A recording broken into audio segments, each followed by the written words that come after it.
नमस्कार, मी doctor T Rathod, Solapur polyclinic.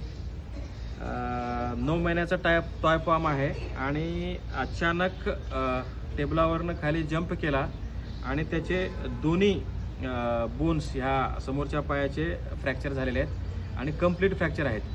तर आपण आज याला प्लास्टर घालतोय आणि पुढचे बघू आता 21 दिवस किंवा महिनाभर त्याचं काय काय कंडिशन होते.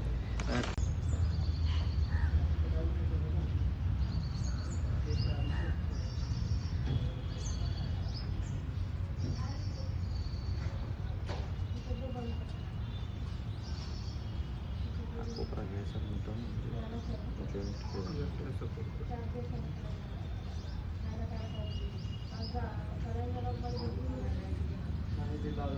समजा चुकून लूज झालं तर आपल्याला पुन्हा घालावं लागतं. समजा टाईट झालं तर आपल्याला हे करावं लागतं. मी काही औषधं लिहून देतो तुम्हाला. बरं, ते औषधं तुम्ही व्यवस्थित